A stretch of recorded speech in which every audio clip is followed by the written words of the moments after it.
사랑하는 시청자 여러분, 편안한 노후 채널에 오신 것을 환영합니다. 잠시 귀 기울여 들어주십시오. 제가 산후조리 중일 때 시어머니는 제 뺨을 때려 피멍이 들게 했습니다.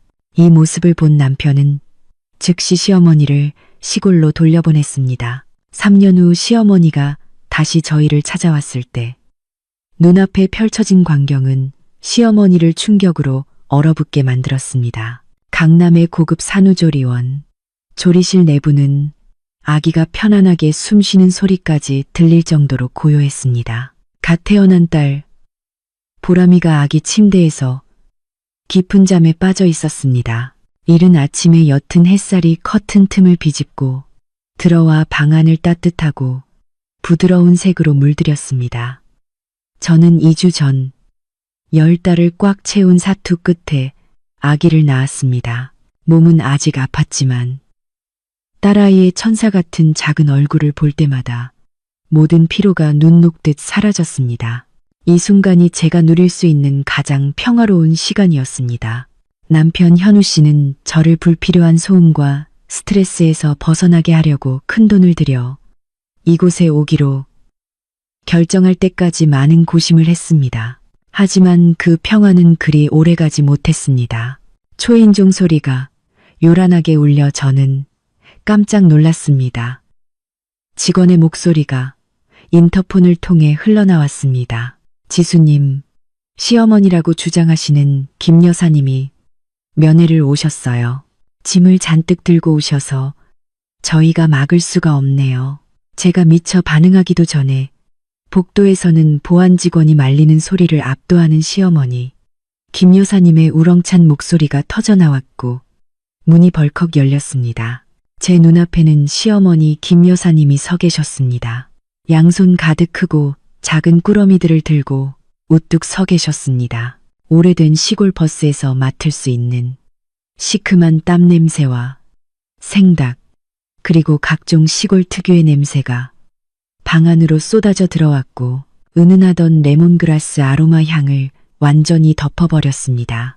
저는 너무 당황해서 아무 말도 할 수 없었습니다.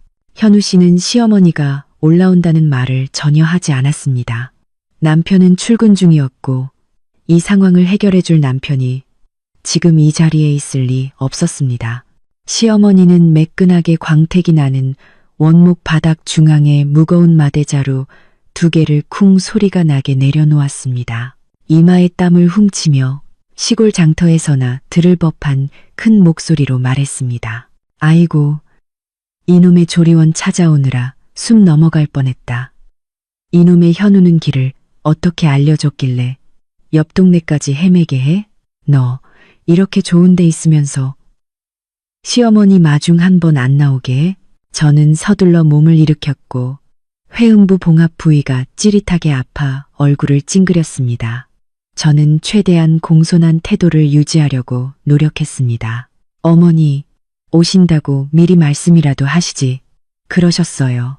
저희가 준비도 못했고 현우 씨도 저한테 아무 말도 안 했어요. 먼 길 오시느라 피곤하시죠?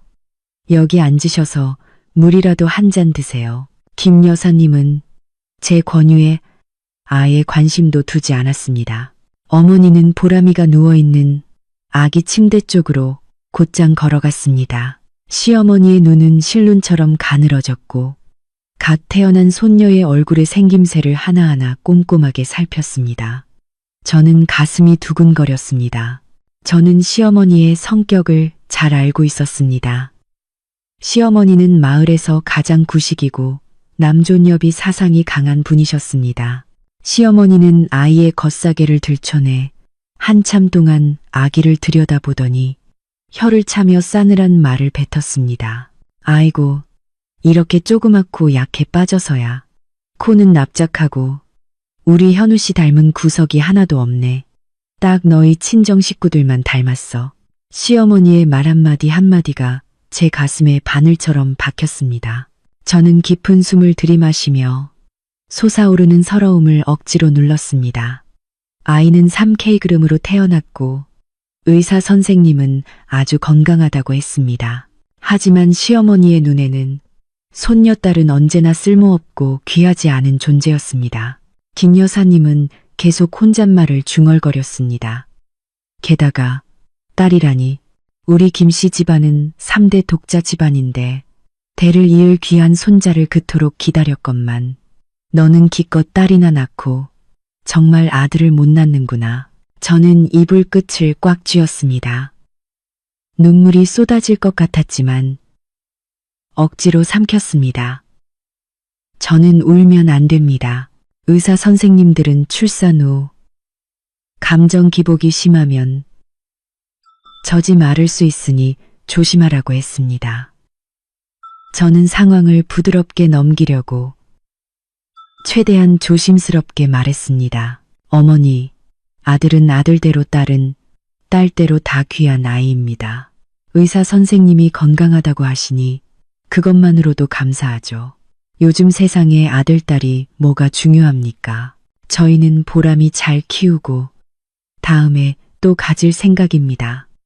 김 여사님은 갑자기 돌아서서 저를 노려보았습니다. 네가 뭘 안다고 입을 놀려.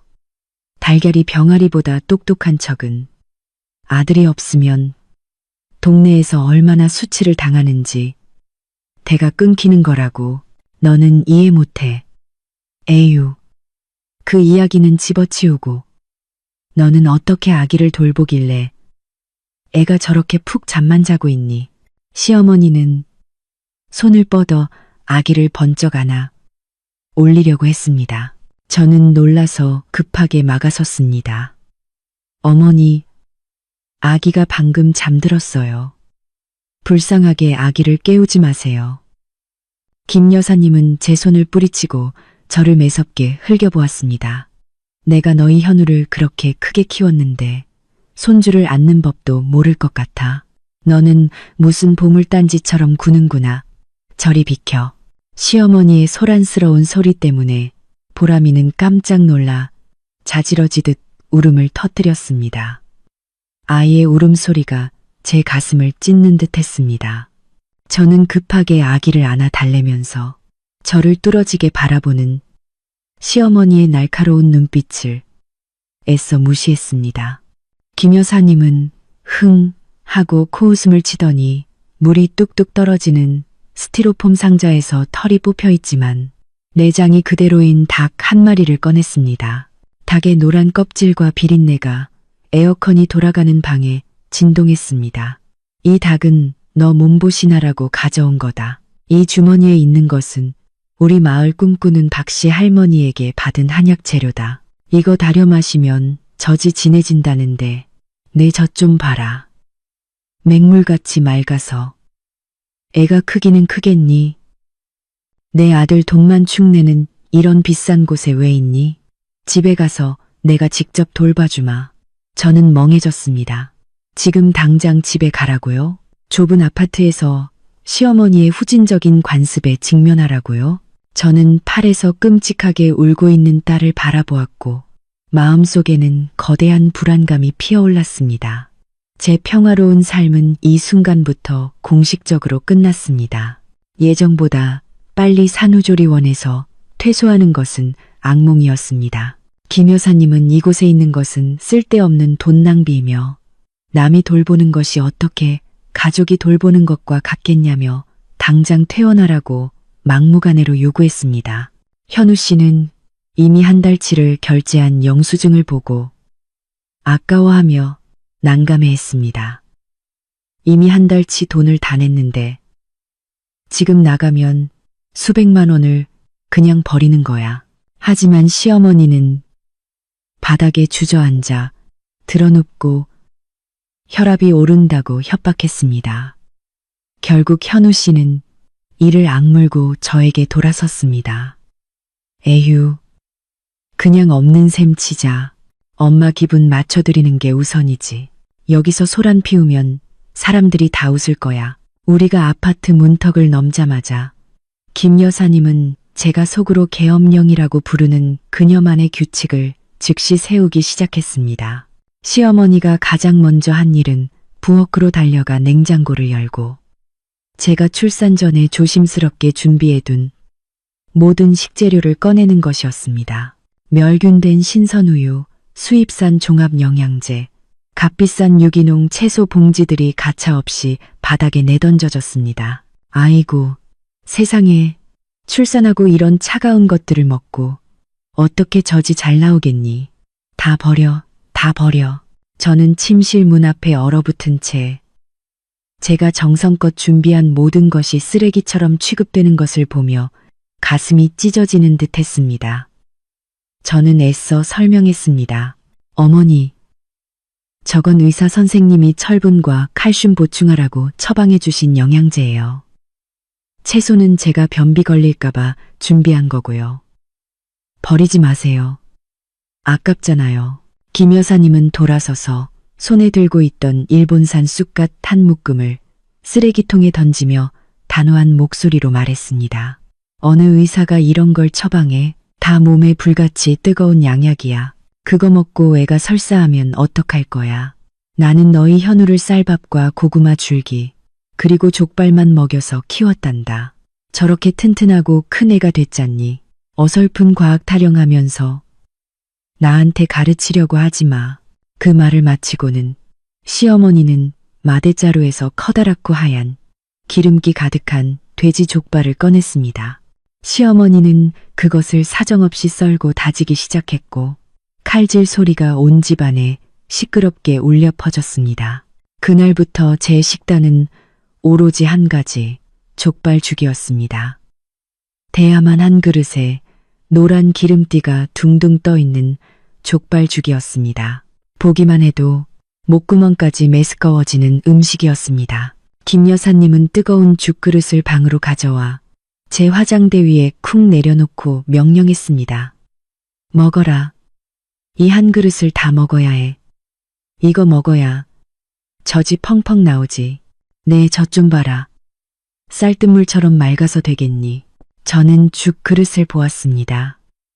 구토가 목구멍까지 치밀어 올랐습니다.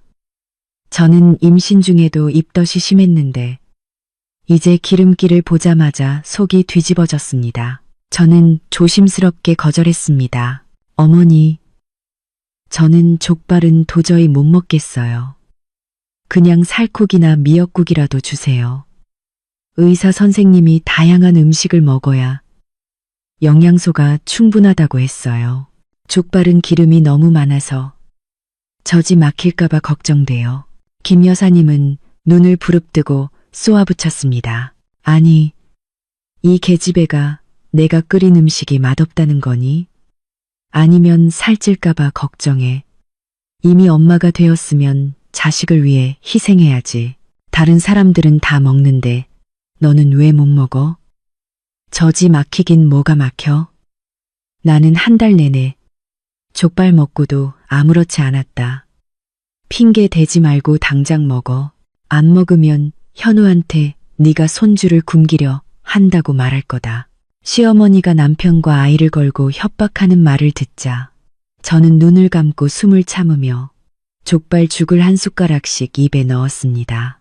기름진 느끼함이 입안에 퍼지자 몸이 오싹했습니다. 억지로 넘기려 했지만 위가 격렬하게 거부했습니다.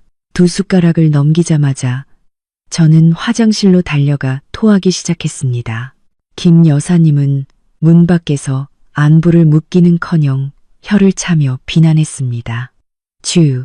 죽 한 그릇이 독약이라도 되는 양 영락 없는 사모님 나셨네. 이래서야 무슨 수로 애를 키우고 젖을 물리겠니. 불쌍한 내 손주.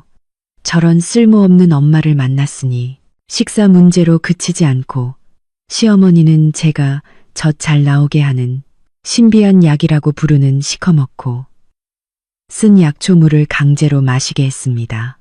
그 물을 마실 때마다 저는 농약을 마시는 듯한 기분이었습니다. 제가 몰래 버리려다 들켜서 2시간 내내 시어머니에게 심하게 혼이 났습니다. 통제의 절정은 시어머니가 첫 달 동안 저에게 목욕과 머리 감기를 완전히 금지한 것이었습니다.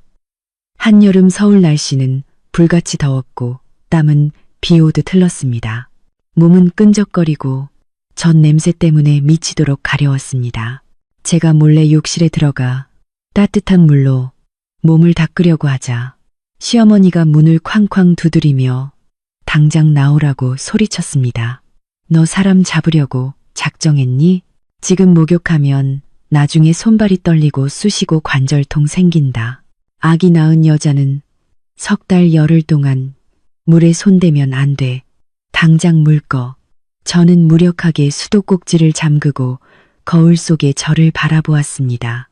머리는 헝클어져 있고 눈 밑은 다크서클로 시커멓게 변해 있었습니다. 저는 더 이상 인간이 아니라 제 집안에 갇힌 아기 낳는 기계, 수인처럼 느껴졌습니다.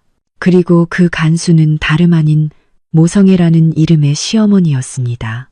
저는 현우 씨가 이 전쟁에서 가장 든든한 버팀목이 되어줄 것이라고 생각했습니다.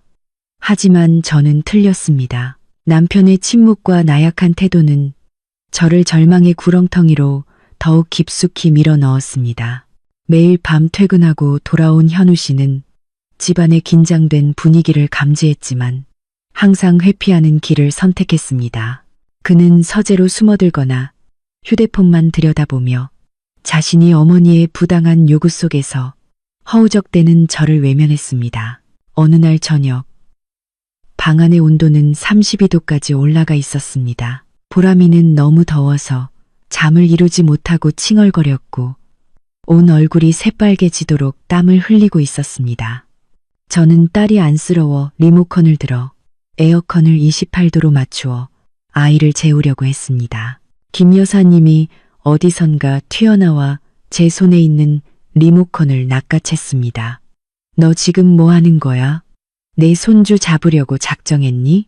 갓난아기는 면역력이 약한데 이렇게 찬 에어컨 바람 쐬면 폐렴 걸려 당장 죽는단 말이야. 어머니, 이렇게 더운데 아기가 어떻게 견뎌요? 의사 선생님이 신생아에게 가장 좋은 실내 온도는 26도에서 28도 사이라고 했어요. 아기 등 한번 만져보세요. 땀으로 흠뻑 젖었잖아요. 땀이 식으면 그게 오히려 폐렴 걸리기 쉬워요. 네가 또 의사 타령으로 나를 협박하니? 옛날에는 에어컨도 없었지만 내가 네 아빠를 얼마나 튼튼하게 키웠는데. 됐다. 부채질이나 살살하면 돼. 팔다리 긴 옷 입히고 양말 신고 모자 씌워서 바람을 막아야지. 시어머니는 말하면서 두꺼운 털모자와 스웨터들을 꺼내 보람이에게 입히려고 했습니다. 저는 단호하게 막아섰습니다. 두 사람은 실랑이를 벌였습니다. 그때 현우 씨가 방으로 들어섰습니다. 저는 구세주를 만난 것처럼 남편에게 달려가 도움을 요청했습니다. 여보, 당신이 어머니한테 좀 말해봐요. 이렇게 더운데 엄마가 아기한테 털옷을 입히고 에어컨도 못 켜게 하잖아. 보람이 온몸에 땀띠 났어요. 현우 씨는 저와 어머니를 번갈아 보았고 얼굴에 난처한 기색이 역력했습니다. 김 여사님은 아들을 보자마자 소리를 질렀습니다. 내 마누라 좀 봐라. 나한테 대놓고 따박따박 말대꾸를 한다. 내가 손주 걱정해서 이러는 거지. 내가 해치려고 하겠니? 지금 네가 네 마누라 편을 들 거니? 내 엄마 편을 들 거니?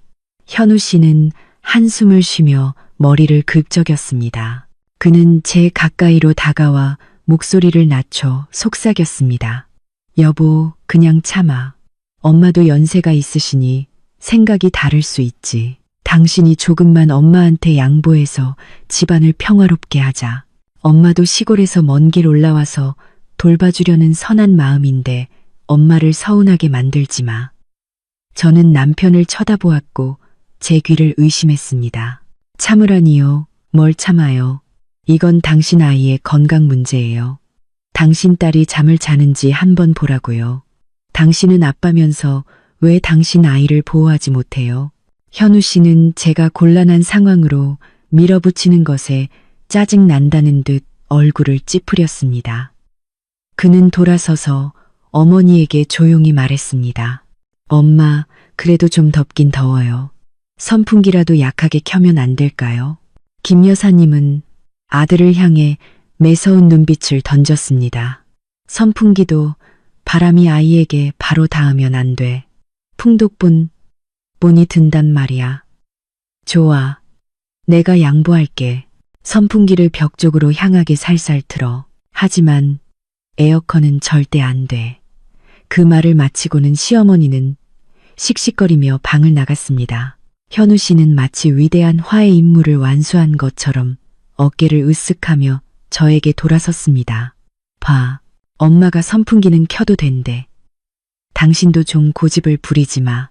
엄마가 뭐라고 하든 그냥 내내 하고 넘겨. 당신이 대들면 당신만 더 힘들어져. 그 말을 끝으로 그는 침대에 올라가 이불을 덮고 세상 모르고 잠들었습니다. 저는 엄마와 딸이 뜨거운 밤과 씨름하는 것을 내버려둔 채 말입니다. 그날 밤 저는 뜬 눈으로 밤을 새우며 딸에게 부채질을 해주었습니다. 등을 돌린 채 자고 있는 남편의 뒷모습을 보며 제 심장에 차갑고 외로운 감정이 스며드는 것을 느꼈습니다. 그는 바로 여기에 제 옆에 누워 있는데도 왜 우리는 이렇게 멀리 떨어져 있는 것일까요? 그는 아내와 딸을 보호하는 대신 가짜 평화를 선택했습니다. 그의 침묵은 시어머니의 부당한 강요에 대한 가장 잔인한 동조였습니다. 저는 이 싸움에서 제가 혼자임을 깨달았습니다. 인간의 인내심에는 한계가 있고 저의 한계는 그 끔찍한 밤에 무너졌습니다. 보람이는 며칠 전부터 소화기 장애 증상을 보였습니다. 아이는 거품이 섞인 묽은 변을 보았고 시큼한 냄새가 났으며 계속 칭얼거리고 젖을 거부했고 체중도 눈에 띄게 줄었습니다. 저는 극도로 불안해 아이를 병원에 데려가고 싶었지만 김 여사님은 즉시 거절했습니다. 시어머니는 아기들은 다 그렇다며 이앓이를 하거나 장이 늘어나는 중일 테니 병원에 가면 교차 감염만 될 거라고 말했습니다. 그날 밤 새벽 2시쯤 보람이가 비명을 지르듯 울었고 얼굴이 파랗게 질렸습니다. 아무리 달래도 울음을 그치지 않아 저는 속이 타들어가는 것 같았습니다. 극심한 수면 부족으로 잠시 정신을 잃었을 때였습니다. 왠지 모를 느낌에 깜짝 놀라 깨어났을 때 저는 온몸의 피가 얼어붙는 광경을 목격했습니다. 희미한 수면등 아래 김 여사님이 보람이를 품에 안고 있었습니다. 어머니는 한 손으로는 아기의 머리를 단단히 잡고 다른 한 손으로는 스테인리스 숟가락을 들고 아기의 입을 벌려 시커먼 물을 억지로 부으려고 하고 있었습니다. 저는 스프링처럼 튀어올라 달려가 소리 질렀습니다. 어머니, 지금 뭐 하시는 거예요? 김 여사님은 깜짝 놀라 시커먼 물을 하얀 이불 위에 흘렸습니다. 시어머니는 저를 돌아보았지만 그 표정은 소름 끼칠 정도로 태연했습니다. 내 남편 자기 조용히 해. 아이가 밤에 울고 설사를 하길래 아기 몸에 있는 나쁜 것들을 없애주려고 한약 달인 물을 조금 먹이는 중이다. 이거 먹으면 금방 나아. 꿈꾸는 박씨 할머니가 이 약이 아주 효험이 좋다고 했어. 저는 엽차가 담긴 시퍼런 대접을 보았습니다. 흙탕물처럼 탁하고 약초 찌꺼기들이 둥둥 떠 있었으며 코를 찌르는 강한 냄새가 올라와 구역질이 났습니다. 저는 경악하여 시어머니의 손에서 아기를 낚아챘습니다. 어머니, 미치셨어요. 이 아이는 태어난 지 2주밖에 안 됐고 어떻게 이런 더러운 물을 먹일 수 있어요? 어머니, 손녀를 죽일 작정이세요. 김 여사님은 눈을 부릅뜨고 씩씩거리며 아기를 다시 빼앗으려고 달려들었습니다. 네가 누구 보고 미쳤다고 해? 누구 보고 손주를 죽이려 한다고 해? 내가 수많은 자식을 낳아 키웠고 다 이거 먹여서 소처럼 튼튼하게 키웠어. 내가 감히 며느리 주제에 달걀이 병아리보다 똑똑한 척 하려 들어? 1인에 거의 다 먹였어. 조금만 더 먹여서 뿌리를 뽑아야지. 저는 아기를 꽉 껴안고 방 한구석으로 물러섰습니다. 두려움과 분노로 눈물이 솟구쳤습니다. 못 드려요. 어머니 저리 가세요. 제가 어머니께 모든 것을 참아왔어요. 제가 먹는 것, 목욕 안 하는 것까지는 참을 수 있어요. 하지만 제 아이의 건강과 생명에 손을 대는 것은 절대 용납할 수 없어요. 그 독약 같은 물은 당장 갖다 버리세요. 아니, 인연이 네가 감히 나한테 대들어. 네가 내 가문의 한약을 독약이라고 말해? 내가 복을 주려는데 죄를 짓게 만드는구나. 비켜. 내가 이 아이의 할머니야. 내가 돌볼 권리가 있어. 김 여사님은 숟가락을 바닥에 쨍그랑 던지고는 저에게 달려들어 제 팔을 붙잡고 아기를 끌어내려고 했습니다. 보람이는 몸이 흔들리는 고통에 비명을 질렀습니다. 아이의 울음소리가 제 심장을 찢었습니다. 저는 출산 후 남아있는 미약한 힘으로 아이를 보호하려고 발버둥 쳤습니다. 놓으세요. 어머니, 제발요. 애가 아파해요. 일이네. 내가 다 먹여야 해. 네가 애를 못 키우면 내가 키울 거야. 실랑이를 하는 동안 시어머니 손에 있던 약물 대접이 기울어지면서 저에게 쏟아졌고 일부는 보람이의 손에도 묻었습니다. 역한 한약 냄새가 살에 스며들었습니다. 며느리가 이렇게 격렬하게 저항하는 것을 본 김 여사님의 분노는 걷잡을 수 없이 폭발했습니다. 방 안의 공기는 마치 현악기 줄처럼 팽팽하게 긴장되었습니다. 보람이의 울음소리, 시어머니의 헉헉거리는 숨소리, 그리고 제 가슴 속에서 뛰는 심장 소리가 혼란스러운 불협화음을 만들어냈습니다. 김 여사님은 손주를 뺏지 못하자 분노로 얼굴이 시뻘개졌습니다. 시어머니는 저를 손가락으로 가리키며 분노에 떨리는 목소리로 말했습니다. 이런 싸가지 없는 년, 내가 네 남편을 낳았고 너희 엄마와 딸을 돌보려고 여기까지 왔는데 나를 원수 취급해. 내가 손주에게 잘해주려고 하는데 네가 감히 그걸 막아? 너 같은 며느리는 우리 집안의 복을 걷어차는 존재야. 저도 더 이상 평정심을 유지할 수 없었습니다. 2주 동안 억눌렀던 감정은 바늘에 찔린 풍선처럼 터져나왔습니다. 저는 시어머니의 눈을 똑바로 바라보며 단호한 목소리로 말했습니다. 잘해주긴 뭘 잘해줘요. 어머니는 제가 먹지도 못하는 것을 억지로 먹이고 원시인처럼 살게 했잖아요. 이제는 출처도 불분명한 더러운 물로 손주를 독살하려고까지 했어요. 만약 잘해주고 싶었다면 어머니는 저희와 손주를 이렇게 괴롭히지 않았겠죠. 제가 어머니께 말씀드리지만 이 아이는 제 아이입니다. 제가 낳았고 제가 키우는 방식을 제가 결정할 권리가 있어요. 어머니는 이렇게 폭력적으로 간섭할 권리가 없습니다.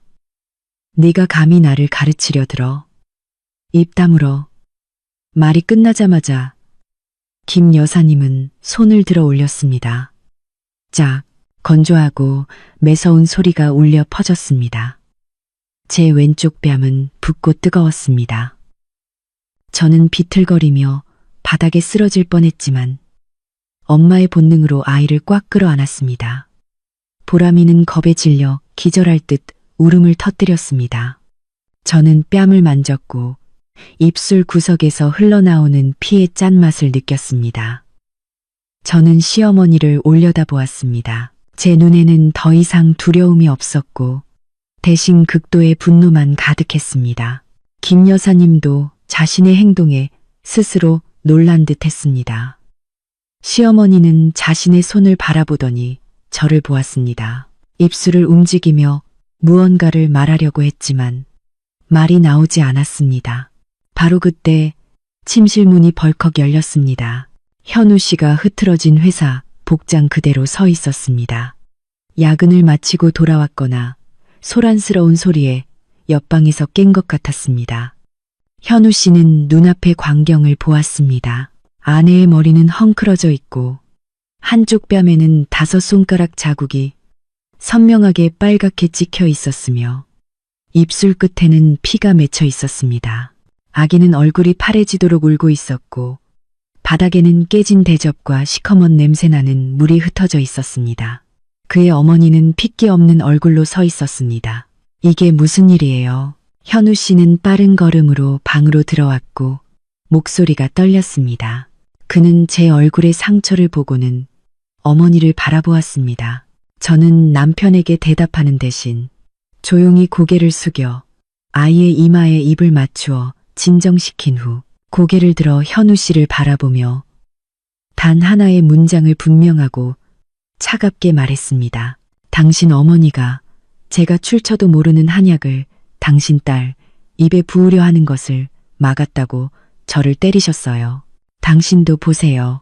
당신이 해결하지 않으면 저와 아이는 지금 당장 이 집을 나갈 거예요. 현우 씨는 어머니에게 돌아섰고 그의 눈빛은 처음으로 진정한 분노로 번뜩였습니다. 더 이상 나약함이나 체념은 없었습니다. 눈앞에서 아내와 딸이 폭행당하는 모습은 그의 남자로서, 남편으로서, 아버지로서의 본능을 일깨웠습니다. 엄마, 지금 뭐 하시는 거예요? 왜 지수 씨를 때려요? 왜 보람이한테 함부로 약을 먹이려 해요? 제가 몇 번이나 말씀드렸잖아요. 김 여사님은 아들이 큰 소리를 내자 바닥에 주저앉아 통곡하며 떼쓰기 시작했습니다. 아이고, 하늘이시여, 내 아들이 자기 마누라. 말만 듣고 엄마를 구박하네. 내가 쟤를 때린 건 교육시키려고 그런 거다. 얘가 나한테 무례하게 굴고 욕을 했어. 나를 사람 취급도 안 해. 내가 손주 건강하라고 약을 다려줬는데 얘가 나보고 손주를 독살하려 한다고 말했단다. 세상에 이런 싸가지 없는 며느리가 어디 있니? 현우 씨는 통곡하는 어머니를 바라보더니 육체적, 정신적으로 고통받는 저를 보았습니다. 그는 깊은 숨을 들이마시고 옷장으로 가서 김 여사님의 여행 가방을 꺼냈습니다. 그는 어머니의 옷들을 가방에 집어넣기 시작했습니다. 그의 단호하고 강력한 행동에 저와 김 여사님 모두 놀랐습니다. 너 지금 뭐 하는 거야? 너 나를 쫓아내는 거니? 현우 씨는 가방 지퍼를 쉬익 소리가 나게 잠그고 문으로 향했습니다. 그는 돌아서서 목소리는 낮았지만 쇠못을 박듯 단호하게 말했습니다. 엄마를 쫓아내는 게 아니라 엄마는 지금 당장 시골로 돌아가셔야 해요. 제가 택시를 불러서 버스터미널로 모셔다 드릴 거예요. 이곳은 엄마와 맞지 않아요. 이제 그만 가세요. 방은 무서운 침묵에 잠겼고 보람이의 훌쩍이는 울음소리만 남아 있었습니다. 저는 남편의 뒷모습을 보며 눈물을 흘렸습니다. 마침내 오랜 인내 끝에 그가 제 편이 되어 주었습니다. 하지만 이 깨달음의 대가는 너무나 비쌌습니다. 그것은 따귀 한 대였고 영원히 아물 수 없는 균열이었습니다. 현우 씨는 더 이상 주저하지 않았습니다. 한 손에는 어머니의 가방을 들고 다른 손으로는 택시 회사에 전화를 걸었습니다. 전화 너머로 그의 목소리는 단호하고 급했습니다. 지금 바로 555 아파트로 차 한 대 보내주세요. 동서울 터미널로 최대한 빨리 가야 합니다. 김 여사님은 바닥에 주저앉은 채 아들이 정말로 행동하는 것을 보고 당황하기 시작했습니다. 평소 순하고 어머니 말씀이라면 꼼짝 못하던 아들이 이렇게 단호하게 행동할 줄은 몰랐습니다. 시어머니는 서둘러 달려와 현우 씨의 다리를 꽉 붙잡고 울부짖었습니다. 너 나를 죽여라. 내 애미를 죽여라. 그리고 나서 나를 쫓아내. 내가 너를 키워줬는데 이제 와서 내 마누라 말 듣고 한밤중에 엄마를 길거리로 쫓아내. 이런 불효자식. 하늘이시여, 이 억울함을 알아주시옵소서. 현우 씨는 잠시 멈췄고 그의 어깨는 떨렸습니다. 저는 그도 괴로워하고 있다는 것을 알았습니다. 어쨌든 친어머니였습니다. 하지만 그는 고개를 돌려 침대 구석에서 웅크리고 있는 저와 보람이를 보았고 그의 눈빛은 다시 단호해졌습니다. 그는 몸을 숙여 김 여사님의 손을 단호하지만 난폭하지 않게 떼어냈습니다. 엄마, 일어나세요. 이웃들이 듣고 웃어요. 엄마를 길거리로 쫓아내는 게 아니에요. 버스터미널로 모셔다 드리고 편안한 우등버스 표를 끊어드릴 거예요. 여기서 지수 씨와 보람이는 마음 편하지 않고 엄마도 스트레스만 받아요. 그러니 시골로 돌아가서 편히 쉬세요. 나는 안 가. 나는 여기에 남아서 이 집을 바로 잡아야 해. 내가 나를 쫓아내면 나는 너와 연을 끊을 거야. 내가 시골에 가서 온 동네 사람들에게 네가 마누라한테 미쳐서 엄마를 쫓아낸 불효자라고 소문낼 거야. 김 여사님의 협박은 불난 집에 기름을 붓는 격이었습니다. 현우 씨는 이를 악물었고 그의 얼굴은 어두워졌습니다. 엄마가 누구에게 무엇을 말씀하시든 상관없어요. 하지만 오늘은 돌아가셔야 해요. 저는 더 이상 엄마가 제 아내와 딸을 괴롭히게 할 수 없어요. 그 독약 같은 물이 마지막이었어요. 이제 가세요. 바로 그때 택시기사의 전화벨 소리가 울려 차가 로비에 도착했음을 알렸습니다. 현우 씨는 더 이상 아무 말도 하지 않았습니다. 그는 한 팔로 어머니의 팔을 껴안고 다른 손으로는 가방을 든 채 문으로 끌고 나갔습니다. 김 여사님은 발버둥치며 소리 질렀지만 분노한 현우 씨의 힘을 당해낼 수 없었습니다. 저는 침대에 앉아 아이를 안고 그 모자의 모습이 문 뒤로 사라지는 것을 지켜보았습니다. 김 여사님의 욕설이 아파트 복도에서 계속 울려 퍼졌습니다. 몇몇 이웃집 문이 열리며 쳐다보는 것을 저는 똑똑히 들었습니다. 저는 시어머니가 울부짖는 소리를 명확히 들었습니다. 이 지수년아, 두고 봐. 내가 감히 엄마와 아들 사이를 갈라놓으면 너는 좋은 꼴 못 볼 것이다. 너를 저주할 거야. 문이 쾅 닫히고 집안에 침묵이 찾아왔습니다. 저는 긴 숨을 내쉬었고 온몸에 힘이 긴 마라톤을 완주한 것처럼 풀려버렸습니다. 저는 보람이를 내려다 보았습니다. 아이는 울음을 그치고 젖꼭지를 쪽쪽 빨고 있었습니다. 저는 아이의 뺨에 입 맞추었고 눈물이 다시 흘러나왔습니다. 이번에는 안도감의 눈물이었습니다. 약 1시간 후 현우 씨가 돌아왔습니다. 그는 파리해 보였고 마치 10년은 늙은 것 같았습니다. 그는 아무 말 없이 욕실로 들어가 오랫동안 세수를 하고 나왔습니다. 그는 침대 옆에 앉아 조심스럽게 제 뺨의 붉은 자국을 어루만졌습니다. 미안해. 이 세 마디 짧은 말 속에는 그의 모든 후회와 고통이 담겨 있었습니다. 저는 남편의 손을 잡고 제 뺨에 갖다 댔습니다. 당신 잘못이 아니에요. 저는 당신이 저희 모녀의 편에 서주고 저희를 이해해 주는 것만으로 충분해요. 현우 씨는 저와 아이를 품에 꼭 안았습니다. 그의 품 안에서 저는 미세한 떨림을 느낄 수 있었습니다. 그는 속삭였습니다. 앞으로는 누구도 그 누구도 당신과 아이에게 상처 주지 못하게 할 거야. 누구든 간에 내가 약속할게. 그날 밤 2주 만에 저는 악몽 없는 단잠을 잤습니다. 시어머니라는 이름의 악몽은 일시적으로 끝났지만 저는 시골에서 또 다른 폭풍이 형성되고 있다는 것을 알고 있었습니다. 김 여사님이 시골로 돌아가자 우리의 삶이 평화로워질 것이라고 생각했습니다. 하지만 그렇지 않았습니다. 김 여사님은 우리를 가만두지 않겠다는 자신의 맹세를 지켰습니다. 시어머니는 더 잔인하고 끈질긴 새로운 전쟁을 시작했습니다. 그것은 SNS와 친척 여론을 이용한 전쟁이었습니다. 다음 날 아침 제가 눈을 뜨자마자 현우 씨의 휴대폰이 끊임없이 울렸습니다. 시골에 계신 고모, 숙모, 삼촌들에게서 온 수많은 부재중 전화와 문자 메시지들이었습니다. 현우 씨는 휴대폰을 집어들었고 그의 얼굴은 놀라움에서 분노 그리고 창백함으로 변했습니다. 그는 저에게 휴대폰을 보여주었습니다. 김 여사님의 개인 SNS 계정에는 버스터미널에서 비참하게 울고 있는 자신의 사진과 함께 길고 악의적인 글이 올라와 있었습니다. 글의 내용은 억울함과 노골적인 거짓으로 가득 차 있었습니다. 아이고, 하늘이시여.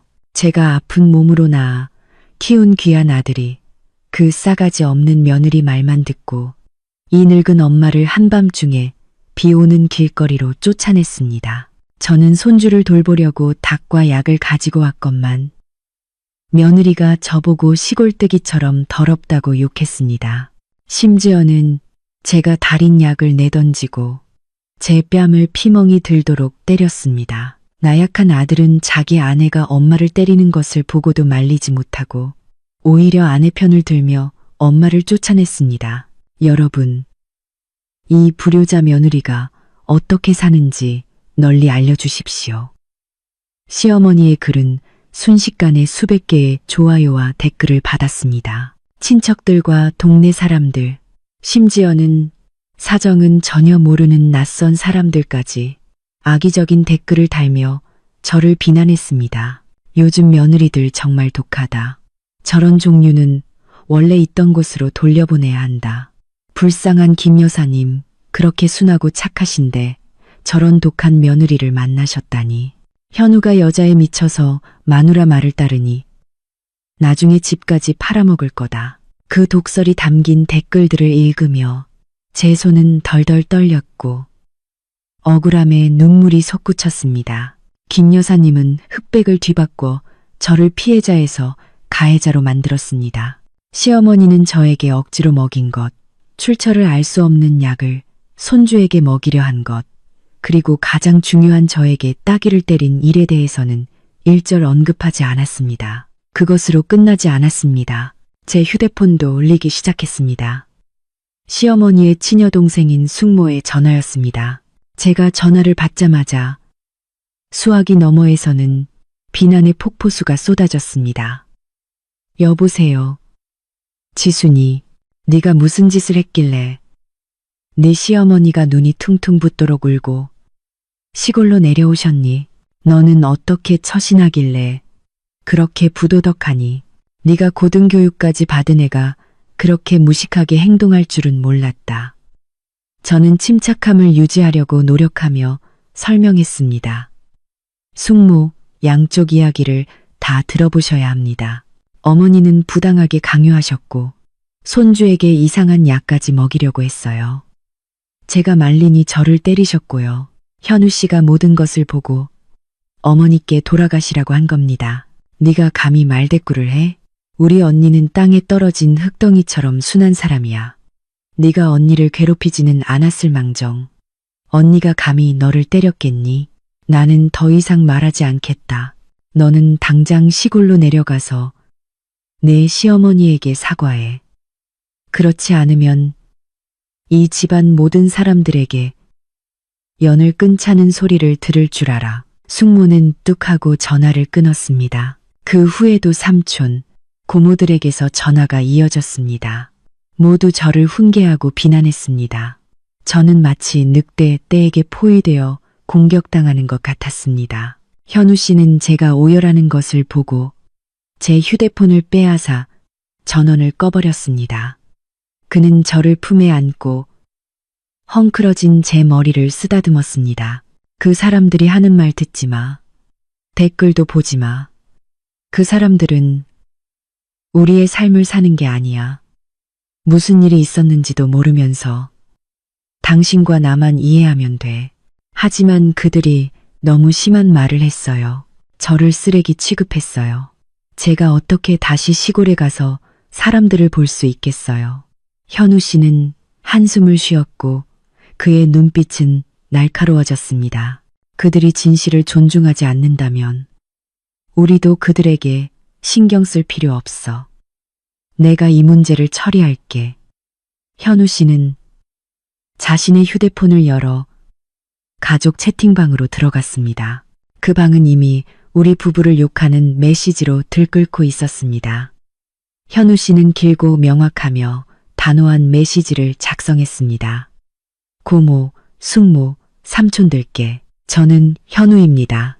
저희 가족의 일은 제가 알아서 해결하겠습니다. 제 어머니가 손주를 돌보러 올라오셨지만 제 아내와 아이의 건강에 위험을 줄 수 있는 행동을 하셨고, 심지어 제 아내를 피가 나도록 때리셨습니다. 저는 이 모든 것을 목격했고, 어머니께 돌아가시라고 결정한 장본인입니다. 제 아내는 아무 잘못이 없습니다. 진실을 알고 싶은 분은 저를 만나 주십시오. 하지만 한쪽 이야기만 듣고 판단하고 제 아내를 모욕하는 분과는 더 이상 대화하지 않겠습니다. 저는 저희 작은 가족에게 집중하기 위해 이 채팅방을 떠나겠습니다. 양해 부탁드립니다. 메시지를 보낸 후 현우 씨는 즉시 채팅방을 나갔습니다. 그는 격렬하게 욕설을 퍼붓는 친척들의 계정을 차단했습니다. 그는 저에게 돌아서서 안심시키는 미소를 지었습니다. 됐어. 이제 더 이상 당신을 괴롭힐 쓰레기 메시지는 없을 거야. 우리는 우리만의 삶을 살 거야. 낡은 편견에 휘둘리지 않고 당신은 편안하게 몸조리만 해. 바깥 일은 모두 내가 처리할게. 현우 씨의 단호한 행동은 저를 매우 놀라게 했고 감동시켰습니다. 그는 독이 되는 혈육 관계까지 포기하고 저와 아이를 보호하기로 했습니다. 저는 그 역시 마음이 아팠겠지만 그가 우리를 선택했다는 것을 알았고 그의 선택에 힘입어 저는 이 가정을 다시 세우기 위해 더 강해져야겠다고 스스로 다짐했습니다. 시간은 가장 놀라운 치료제입니다. 3년이라는 시간은 눈 깜짝할 사이에 흘러갔습니다. 그때의 풍파는 이제 과거로 물러났고 그 자리는 새로운 색깔과 행복으로 가득 찬 삶으로 채워졌습니다. 저는 거울 앞에서 제 깃깃을 다듬으며 제 모습을 바라보았습니다. 거울 속의 여성은 3년 전에 산후 우울증으로 헝클어진 머리에 내탄 눈을 한 나약한 엄마가 아니었습니다. 대신 저는 자신감 있고 빛나는 지수였습니다. 개성 있는 단발머리에 세련된 분위기를 풍기고 있었습니다. 그 사건 이후 저는 강한 의지로 일에 몰두했습니다.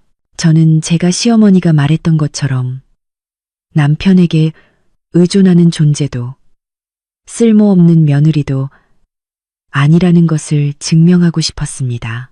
끊임없는 노력으로 저는 빠르게 승진했고 현재는 다국적 기업의 영업부 팀장을 맡고 있습니다.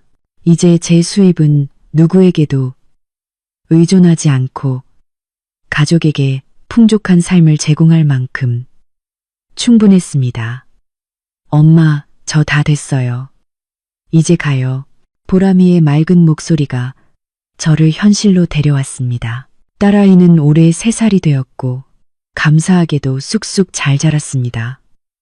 하얗고 예쁘며 매우 똑똑했습니다. 딸은 분홍색 공주 드레스를 입고 곰인형을 안은 채 문 앞에서 저를 기다리고 있었습니다. 저는 미소를 지으며 아이의 뺨에 입을 맞추었습니다. 우리 공주 너무 예쁘네. 오늘 유치원에서 착하게 놀아. 저녁에는 아빠랑 엄마가 아이스크림 사줄게. 네, 세상에서 엄마를 가장 사랑해요. 현우 씨가 부엌에서 나왔습니다. 그는 점심 도시락 2개를 조심스럽게 포장한 채 들고 있었습니다. 그는 여전히 일찍 일어나 저와 딸의 아침 식사와 점심 도시락을 준비하는 습관을 유지하고 있습니다. 지난 3년 동안 그는 진정한 모범적인 남편이자 아버지가 되었습니다. 그는 요리, 청소, 육아에 이르기까지 어떤 일도 마다하지 않았습니다. 두 공주님, 준비 다 됐나요? 차 시동 걸었어요. 오늘은 중요한 회의가 있어서 조금 일찍 가야 해요. 네, 여보, 가요. 우리 가족은 행복이 넘치는 기분으로 차에 올랐습니다. 작년에 저희 부부가 새로 산 자동차는 서울의 분주한 교통 속으로 미끄러져 들어갔습니다. 차 안에서 보람이는 국제 유치원에서 배운 영어 노래를 제잘거렸습니다. 아이의 발음은 정확했고 자신감이 넘쳤습니다. 이것은 시어머니가 예전에 약하고 느리게 큰다고 비난했던 것과는 완전히 상반되는 모습이었습니다. 저는 딸을 바라보며 자부심으로 가슴이 벅차올랐습니다. 시어머니가 아이의 양육에 간섭하지 못하게 했던 저희 부부의 결정은 완전히 옳았습니다. 저희의 현재 삶은 완벽하다고 말할 수 있습니다. 저희는 시골에 자주 내려가지 않았습니다. 1년에 한두 번, 설이나 추석에 잠시 들렀다가 곧장 돌아오곤 했습니다. 김 여사님은 여전히 불만을 품고 계셨지만 아들과 며느리가 점점 성공하고 강경해지는 것을 보더니 예전처럼 함부로 말하지 못했습니다. 시어머니는 단지 멀리서 넌지시 말할 뿐이었지만 저와 현우 씨는 못 들은 척 무시했습니다. 현우 씨는 운전을 하면서 가끔 백미러로 저를 힐끗 보았고 그의 눈빛은 사랑으로 반짝였습니다. 여보, 이번 주말에 보람이랑 바닷바람 쐬러 부산이라도 갈까요? 온 가족이 여행 간 지 오래됐네요. 좋은 생각이에요. 저도 이번 프로젝트 끝나고 좀 쉬고 싶었어요. 아, 그리고 보람이가 물놀이를 좋아하니 개인 수영장 있는 리조트로 예약해줘요. 분부대로 하겠습니다. 사모님. 차 안은 웃음소리로 떠들썩했습니다. 저는 머리를 좌석에 기대고 눈을 감은 채 이 평범한 행복을 만끽했습니다. 저는 과거에 제가 강하게 맞서 싸울 용기를 내준 것에 대해 속으로 감사했습니다. 만약 그날 제가 계속 인내하고 시어머니에게 휘둘렸다면 저는 아마 우울증에 시달렸을 것이고 가정이 파탄 났을지도 모릅니다. 그리고 제 딸도 오늘날처럼 건강하게 성장하지 못했을 것입니다. 하지만 인생은 결코 평탄하지만은 않습니다. 저희가 안정의 절정에 있을 때 예상치 못한 희소식이 찾아왔고 저는 전혀 예상하지 못한 소용돌이가 뒤따랐습니다. 요즘 저는 이유 없이 피곤함을 자주 느꼈습니다. 현우 씨가 해준 평소에는 입맛에 딱 맞던 식사도 구역질이 나는 듯 했습니다. 제가 가장 좋아하던 향수 냄새도 갑자기 너무 강하고 불쾌하게 느껴졌습니다. 보람이를 임신했을 때의 경험이 제 몸의 변화를 어렴풋이 짐작하게 했습니다. 저는 임신 테스트기를 사서 검사해보기로 했습니다. 2개의 빨간 줄이 선명하게 나타났습니다. 저는 테스트기를 손에 쥐고 있었습니다. 기쁨과 걱정이 뒤섞인 복잡한 감정이었습니다. 가족에게 새로운 구성원이 생길 것이라는 기쁨도 있었지만 이전 출산 때의 악몽 같은 기억들이 다시 밀려들어 걱정이 앞섰습니다. 그날 오후 저는 현우 씨와 함께 국제 산부인과 병원에 가서 검사를 받았습니다. 초음파실에서 의사 선생님은 제 배에 탐촉자를 대고 미소를 지으며 알렸습니다. 축하합니다. 임신 16주입니다. 아주 잘 자라고 있어요. 태아 심장 박동 소리가 아주 강하게 뛰고 있네요. 현우 씨는 제 손을 꽉 잡았고 그의 눈은 감동으로 붉어졌습니다. 감사합니다. 선생님. 혹시 아이가 아빠를 닮았나요?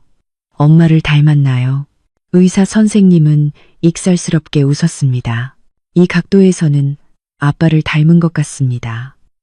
아주 잘생긴 아들이네요. 현우 씨는 저에게 돌아서서 귀까지 찢어지도록 활짝 웃었습니다. 여보, 아들이래. 우리 이제 아들, 딸 다 갖게 됐어. 여보, 저는 초음파 화면을 바라보았습니다. 작은 생명이 움직이는 것을 보며 제 마음도 행복으로 벅차올랐습니다. 보람이에게 남동생이 생겼고 저희 가족은 더욱 완전해질 것입니다. 하지만 그 기쁨 뒤에 모호한 두려움이 제 마음속으로 스며들었습니다. 아들, 귀한 손주, 이 단어들은 다른 사람들에게는 자랑거리일 수 있지만 저에게는 시댁의 엄청난 압박과 연결되어 있었습니다. 저는 옛날 김 여사님의 말을 떠올렸습니다. 우리 김씨 집안은 3대 독자 집안인데 대를 이을 귀한 손자를 그토록 기다렸어. 시어머니의 손자에 대한 불타는 갈망은 모두가 아는 사실이었습니다. 집으로 돌아오는 길에 저는 말없이 창밖을 바라보았고 마음이 무거웠습니다. 현우 씨는 제 걱정을 눈치챈 듯 했습니다. 그는 제 손을 잡았습니다. 여보, 왜 그래? 안 좋은 일 있어? 아니면 피곤해? 저는 남편을 돌아보며 한숨을 쉬었습니다. 기쁘죠, 당신. 하지만 걱정이에요. 이 소식이 어머니 귀에 들어갈까봐 걱정돼요. 어머니가 손자를 얼마나 기다렸는지 당신도 알잖아요. 만약 어머니가 아신다면 분명 다시 올라오려고 하실 거예요. 저는 그게 두려워요. 저는 말을 끝내지 못했지만 현우 씨는 제가 무엇을 두려워하는지 알고 있었습니다. 그는 제 손을 더 꽉 잡고 단호한 목소리로 말했습니다. 걱정 마요. 이번에는 과거의 일이 반복되게 하지 않을 거예요. 나는 이미 성장했어요. 나는 아내와 아이들을 보호할 줄 알아요.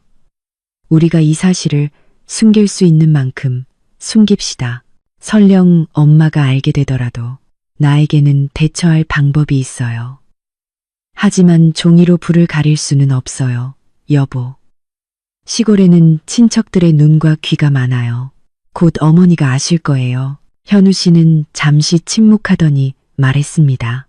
신경 쓰지 마세요. 중요한 건 우리 부부의 태도예요. 이번에는 우리가 예전보다 경제적으로 더 여유가 있어요. 전문 도우미를 고용할 거예요. 저는 다시는 엄마가 당신과 아이를 돌보는 일에 간섭하게 두지 않을 거예요. 당신은 마음 편하게 태교만 잘해요. 모든 압박은 내가 짊어질게요.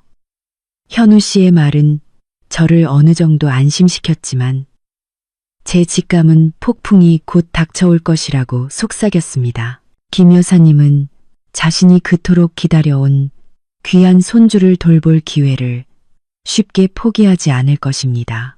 그리고 제가 우려했던 일은 예상보다 빨리 일어났습니다. 제 예상대로 소식은 빛보다 빠르게 퍼져나갔습니다. 어제 검사를 받았는데 오늘 현우 씨의 휴대폰이 요란하게 울렸습니다. 화면에 뜬 발신자 이름은 우리 부부를 긴장하게 만들었습니다. 어머니. 현우 씨는 깊은 숨을 들이마시고 스피커폰을 켜서 저도 함께 들을 수 있게 했습니다. 수화기 너머로 들리는 김 여사님의 목소리는 3년 전처럼 욕설이나 앙심이 아닌 소름 끼치도록 달콤한 목소리였습니다. 여보세요. 현우니. 숙모한테 네 마누라가 아들 가졌다는 소식 들었다. 그런 기쁜 소식을 왜 엄마한테 그렇게 꼭꼭 숨겼니? 알고 보니 어제 현우 씨가 너무 기뻐서 사촌 동생들이 있는 채팅방에 초음파 사진을 찍어 보냈는데 그 방에 숙모의 아들이 있었던 것입니다. 소식은 번개처럼 퍼져나갔습니다. 현우 씨는 침착하게 대답했습니다. 네, 어머니. 지수 씨가 임신 3개월 조금 넘었어요. 태아가 안정되면 그때 말씀드리려고 했어요. 김 여사님은 드물게 듣는 맑고 경쾌한 웃음을 터뜨렸습니다. 아이고, 귀한 일이다. 우리 집안에 복이 들어왔구나. 조상님들이 보호하사 우리 김씨 가문에 대를 이을 사람이 생겼구나. 엄마는 너무 기쁘다, 얘야. 밤마다 내 할아버지가 꿈에 나타나 알려주시는 것 같더니 정말이었네. 저는 시어머니의 180도 달라진 태도에 기쁘기보다는 오히려 불안감을 느꼈습니다. 시어머니는 계속 압박했습니다. 내 며느리는 건강하니 입덧은 심하지 않고 아들은 금쪽같이 귀한 몸이야. 조심해서 잘 돌봐야 한다. 엄마는 시골에서 이미 다 준비해뒀다. 닭이랑 비둘기, 약재까지 다 주문해놨어. 약재라는 단어를 듣자 제 위가 움츠러들었습니다. 3년 전의 시커먼 약물 대접에 대한 기억이 생생하게 떠올랐습니다. 현우 씨는 제 얼굴이 창백해진 것을 보고 급하게 어머니의 말을 끊었습니다. 걱정해 주셔서 감사해요, 어머니. 지수 씨는 아주 건강해요. 저희 부부는 이제 과학적인 식단을 따르고 있고 의사 선생님이 처방해 주신 영양제도 충분히 먹고 있어요. 따로 몸보신할 필요는 없을 것 같아요. 김 여사님은 즉시 거절했습니다. 의사가 우리 조상들의 경험보다 뭘 더 잘 알아. 좋아, 그건 나중에 이야기하자. 엄마가 계획을 세웠다. 다음 주에 농사일을 정리하고 너희에게 갈게. 이번에는 며느리가 아기 낳고 귀한 손주가 튼튼해질 때까지 쭉 머무르면서 돌봐줄 거야. 엄마가 약속할게. 지수 씨가 손가락 하나 까딱할 일 없게 극진히 보살펴 줄게. 시어머니의 말은 제 얼굴에 찬물을 끼얹는 것 같았습니다. 쭉 머무르겠다고요. 이전의 악몽 같은 시나리오가 더 위험한 수준으로 반복되려 하고 있었습니다. 이번 대상은 시어머니의 보물 같은 귀한 손주였기 때문입니다. 저는 현우 씨에게 고개를 젓는 신호를 보냈습니다. 현우 씨는 제 의도를 이해하고 능숙하게 거절했습니다. 어머니, 지금 저희 집이 좁아서 어머니가 오시면 불편하실 거예요.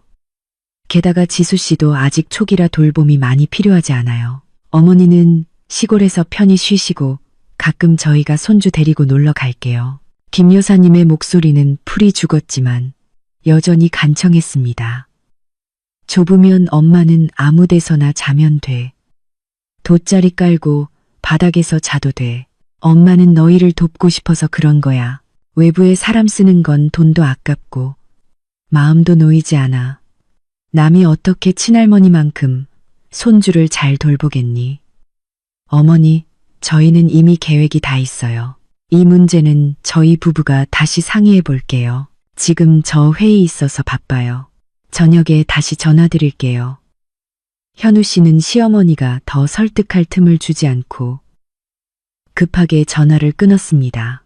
그는 휴대폰을 테이블에 내려놓고 깊은 한숨을 쉬었습니다. 봤죠? 엄마는 여전히 그대로예요. 모든 것을 통제하고 싶어 하세요. 전략만 바꾼 거예요. 저는 걱정스럽게 남편을 바라보았습니다. 이제 어떻게 할 거예요? 어머니는 단단히 결심하셨어요. 만약 어머니가 지난번처럼 무작정 버스 타고 올라오시면 어떻게 해요? 현우 씨는 방안을 오가며 골똘히 생각했습니다. 잠시 후 그는 저를 바라보았고 그의 눈빛은 확고했습니다.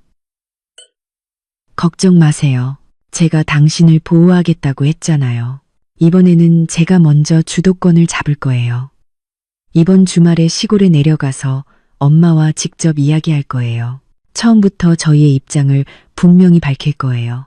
불똥이 발등에 떨어질 때까지 기다리지 않을 거예요. 뭐라고 말할 생각이에요? 솔직하게 말할 거예요. 우리는 전문 도우미를 고용할 거라고. 엄마는 아이 태어난 후에 며칠만 놀러 오셨다가 돌아가셔야 한다고. 머물면서 돌보는 건 안 된다고. 엄마가 이 조건에 동의하면 오시고 그렇지 않으면 오지 마시라고. 나는 더 이상 타협하지 않을 거예요. 저는 남편을 바라보았고 속으로 깊이 감탄했습니다. 현우 씨는 정말 예전과 많이 달라져 있었습니다.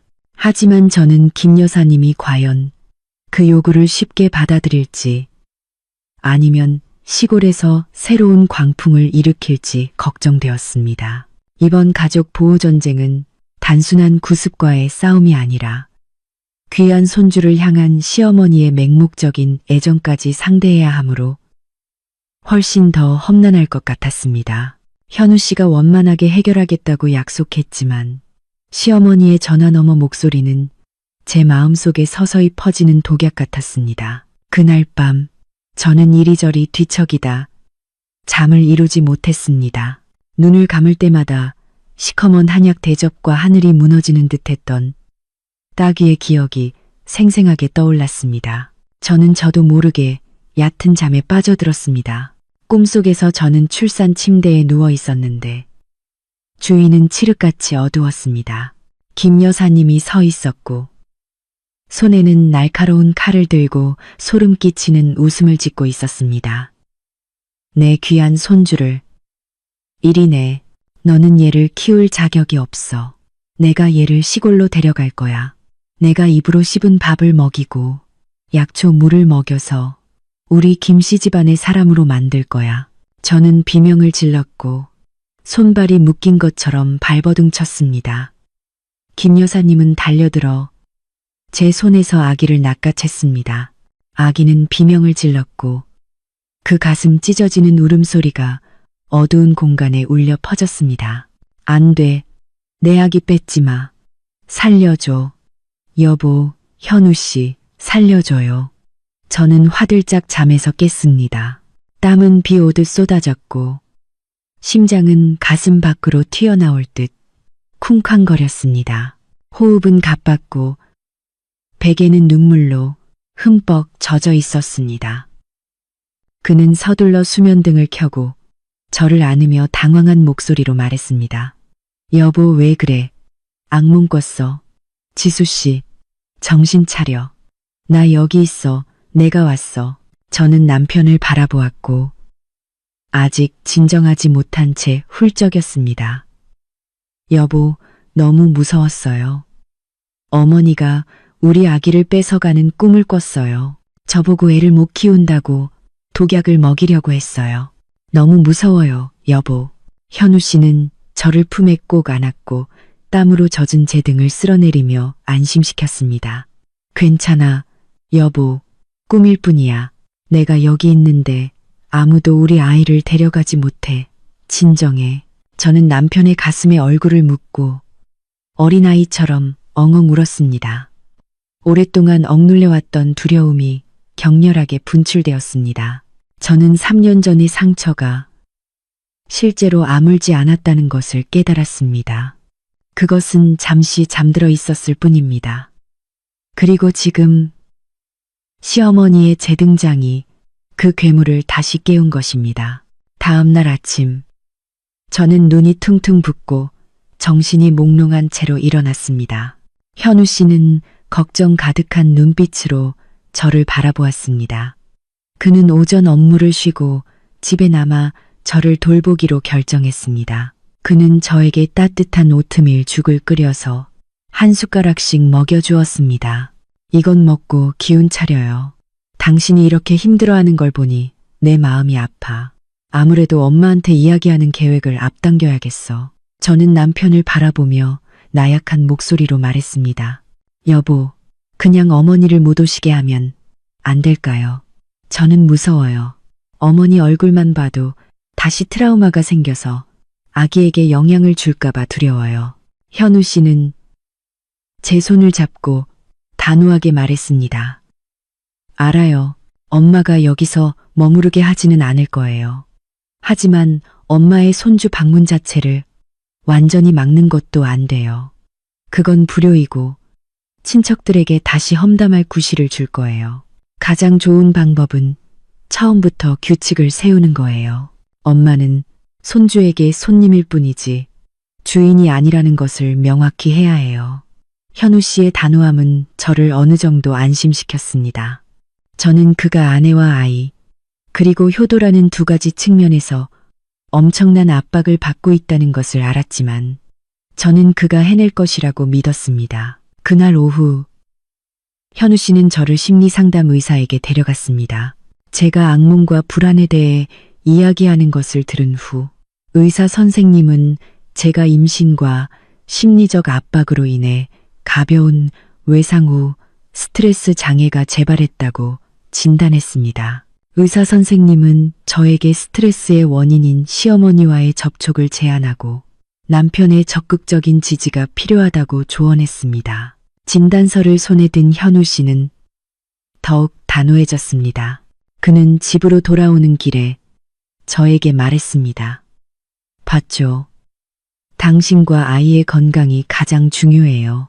저는 그 누구도, 심지어 우리 엄마까지도 우리 가족을 해치게 놔두지 않을 거예요. 이번 주말에 제가 시골로 내려갈게요. 당신은 집에서 편히 쉬면서 내가 좋은 소식 가져오기를 기다려요. 현우 씨가 시골에 가기 전에 그는 단둘이 작은 가족 회의를 열었습니다. 그는 우리가 같은 마음으로 함께 행동할 수 있도록 관점과 행동 계획을 통일하고 싶었습니다.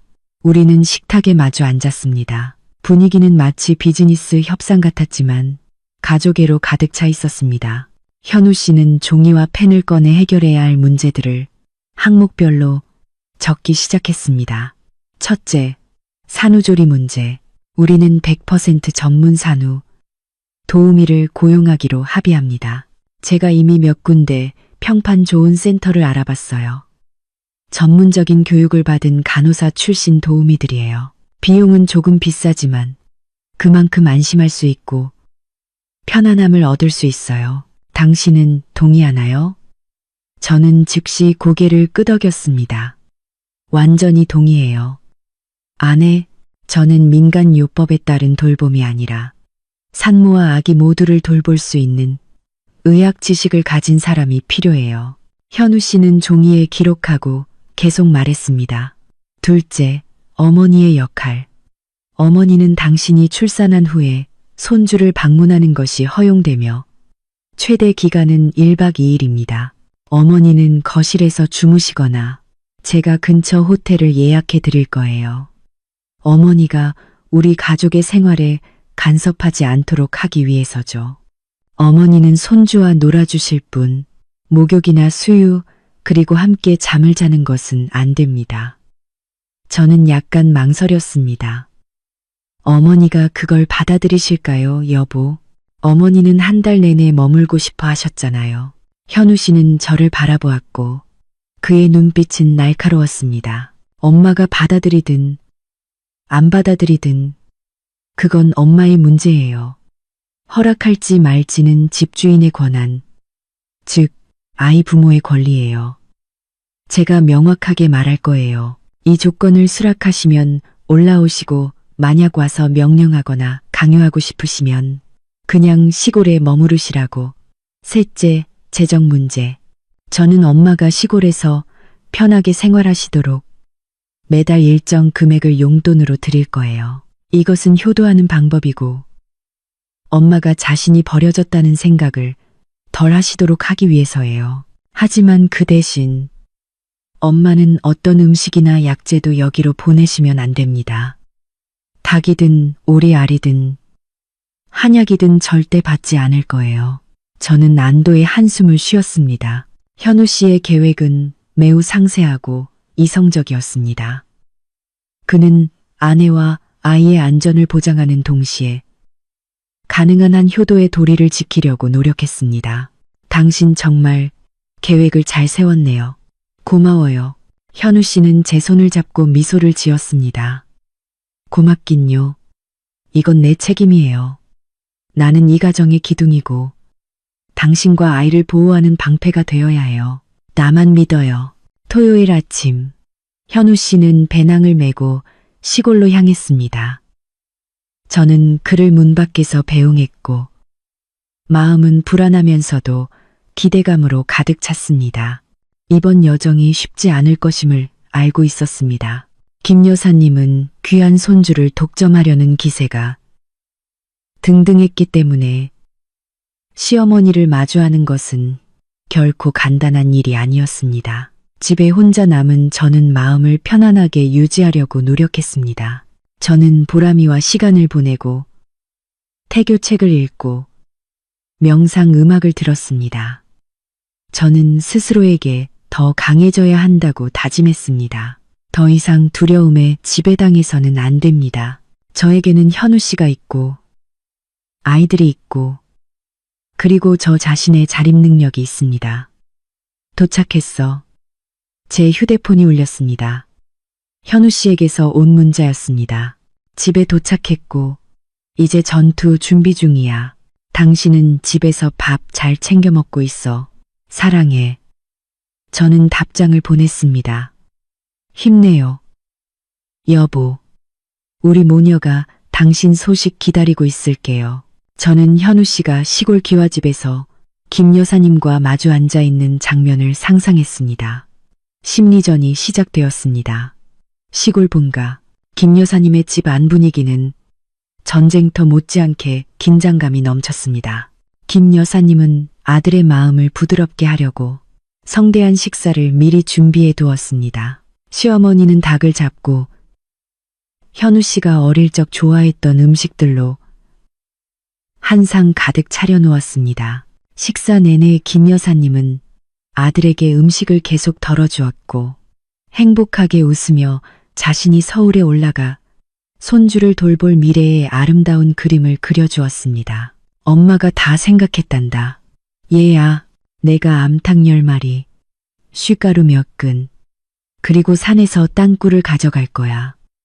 올라가서 지수 씨 몸보신 시켜서 살을 찌게 하고 옛날 자장가로 손주를 재울 거야. 분명 강아지처럼 순하게 잘 클 거야. 현우 씨는 어머니가 차려준 밥을 먹으면서도 마음이 무거웠습니다. 그는 어머니가 말을 다 마칠 때까지 기다렸다가 젓가락을 내려놓고 어머니의 눈을 똑바로 바라보며 말했습니다. 엄마, 제가 이번에 내려온 건 지수 씨와 곧 태어날 아이의 돌봄에 대해 진지하게 말씀드리려고 온 거예요. 현우 씨의 심각한 표정을 보자 김 여사님은 입가에 걸었던 미소를 멈추었습니다. 지금 엄마가 너한테 말하고 있잖니. 뭐가 그렇게 심각하니? 현우 씨는 깊은 숨을 들이마시고 차분하지만 명확하게 말했습니다. 저희 부부를 걱정하시고 돌봐주려는 어머니의 마음은 정말 감사하지만 저는 어머니가 계속 올라와 머무르시려는 계획을 거절하겠습니다. 김 여사님은 눈을 부릅뜨고 젓가락을 상에 꽉 내려놓았습니다. 네가 뭐라고 했어? 너 지금 나를 거절하는 거니? 내가 네 엄마야. 내 귀한 손주를 돌보러 가겠다는 것을 네가 막아? 손주 면회는 막지 않겠지만 저희 부부는 이미 결정했어요. 저희는 지수 씨와 아기를 돌봐줄 간호사 자격증을 가진 전문 산후도우미를 고용할 겁니다. 그들은 과학적인 지식을 가지고 있고 목욕, 마사지, 산모와 아기의 건강 관리를 가족보다 더 잘 알아요. 게다가 우리 아파트는 좁아서 낯선 사람이 함께 사는 것도 엄마의 생활에 불편을 줄 수 있어요. 김 여사님은 얼굴이 시뻘개져 목에 핏줄을 세우고 말했습니다. 너 지금 내가 시골뜨기라서 손주 돌볼 줄 모른다고 무시하는 거니? 내가 너를 갓난아기 때부터 어엿한 성인으로 키워냈어. 그런데 너는 나보고 그까짓 도우미만도 못하다고 말하는 거니? 분명 내 마누라가 꼬드겨서 이러는 거지. 내가 올라오는 것을 싫어해서 이런 수를 쓰는 게 분명해. 현우 씨는 어머니의 분노에 휘말리지 않고 침착한 태도를 유지했습니다. 아무도 저를 꼬드기지 않았어요. 이건 저의 결정이에요. 엄마도 3년 전 일을 기억해 보세요.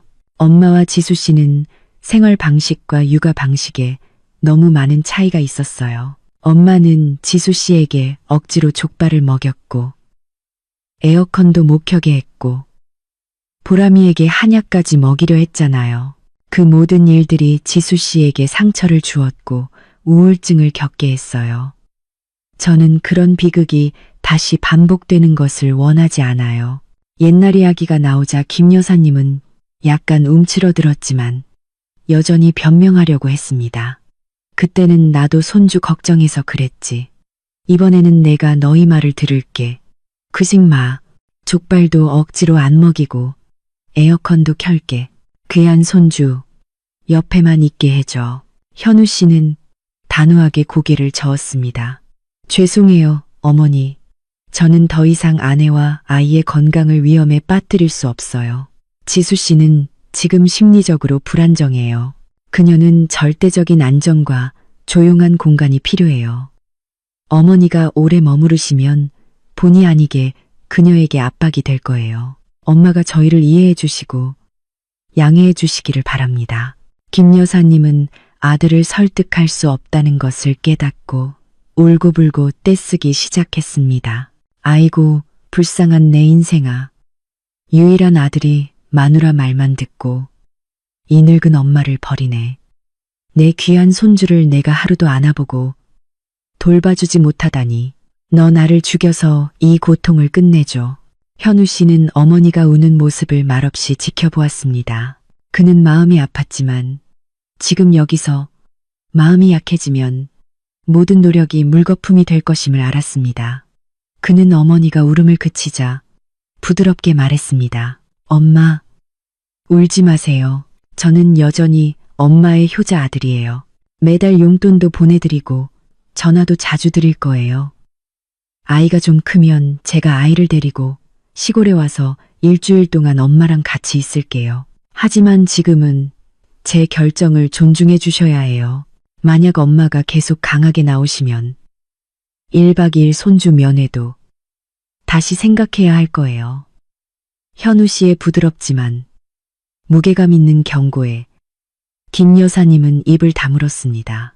그녀는 아들의 성격을 알고 있었습니다. 그는 순했지만 한 번 결심하면 옛날 할아버지처럼 밀어붙이는 성격이었습니다. 시어머니는 이 통제권 싸움에서 자신이 졌다는 것을 알았습니다. 좋다. 네가 그렇게 말하면 내가 더 이상 체면 없이 올라가지는 않겠다. 내 마음대로 해라. 외부 사람 불러다가 수발들게 해. 나중에 그들이 너를 속여서 눈물 흘릴 때가 올 거다. 김 여사님은 분통을 터뜨리며 방으로 들어가 문을 쾅 소리나게 닫았습니다. 현우 씨는 안도의 한숨을 쉬었습니다. 어머니가 완전히 기뻐하지는 않았지만 최소한 물러섰습니다. 그것은 큰 승리였습니다. 현우 씨는 도시로 돌아와 저에게 희소식을 전했습니다. 저는 그가 이야기해준 대화 내용을 듣고 천근만근의 바위를 내려놓은 것처럼 마음이 가벼워졌습니다. 저는 남편을 안고 고맙다고 거듭 말했습니다.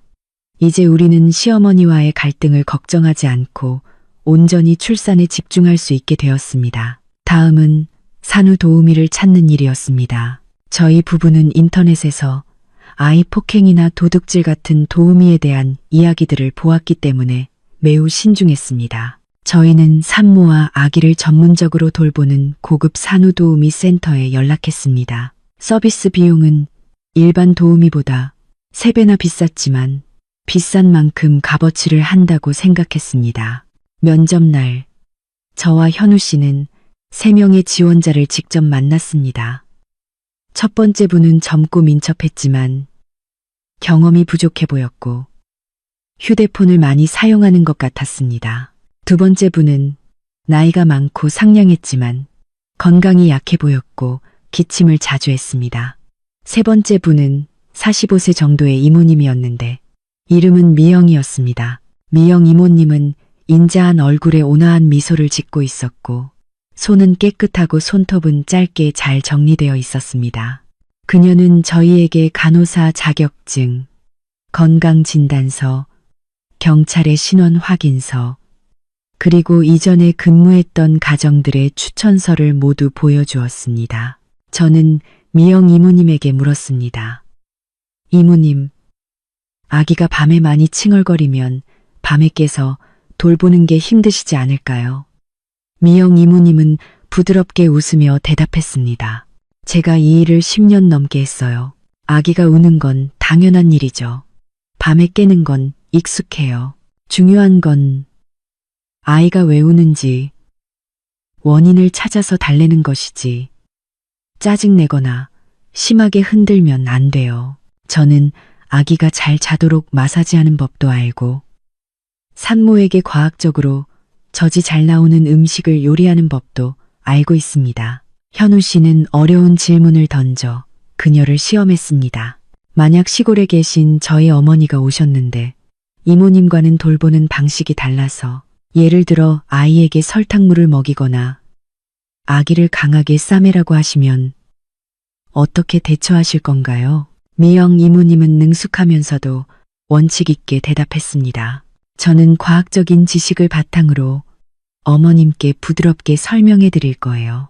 하지만 어머님께서 계속 아기에게 해가 되는 일을 고집하시면 저는 단호하게 막고 아기 부모님께 즉시 알려드릴 겁니다.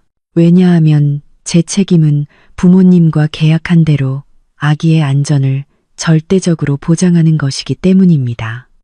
미영 이모님의 대답은 우리 부부를 완전히 설득시켰습니다.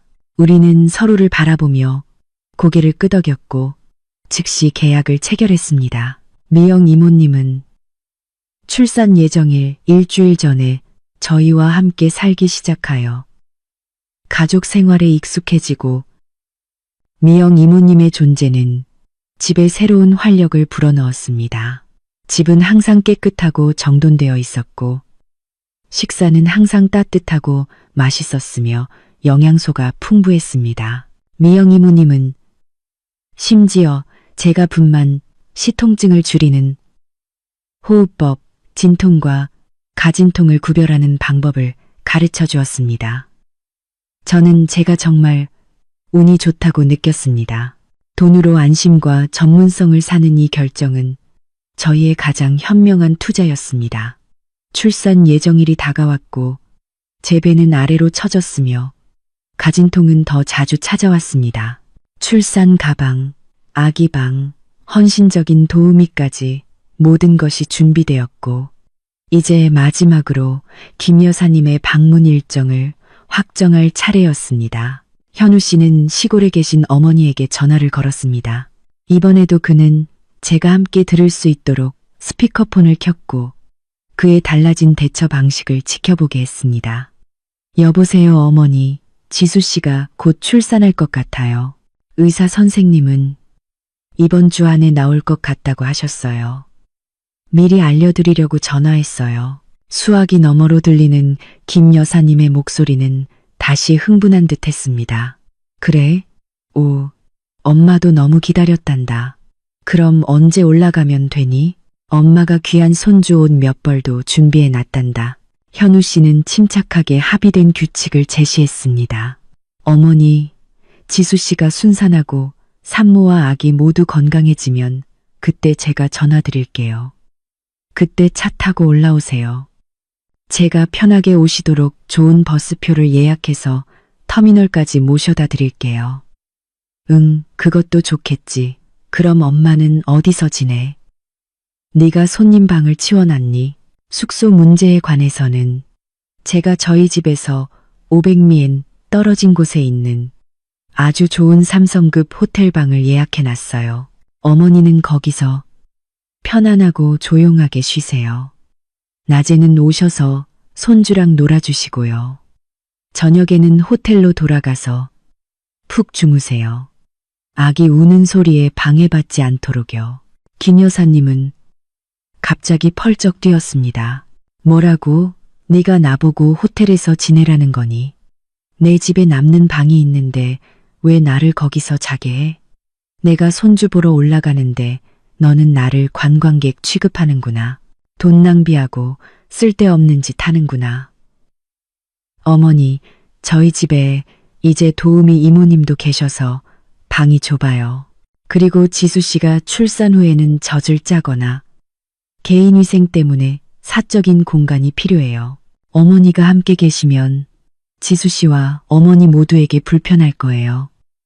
호텔에 계시면 깨끗하고 청소도 해주고 TV도 편하게 볼 수 있잖아요. 저는 엄마를 위해서 그러는 거예요. 나는 그런 후회 필요 없다. 나는 내 손주 곁에 있고 싶다. 현우 씨는 목소리를 낮추었지만 입장을 고수했습니다. 이건 병원과 의사의 규정이에요. 어머니, 그들은 신생아의 감염을 피하기 위해 밤에 머무르는 사람 수를 제한하라고 조언했어요. 어머니, 저희를 이해해 주세요.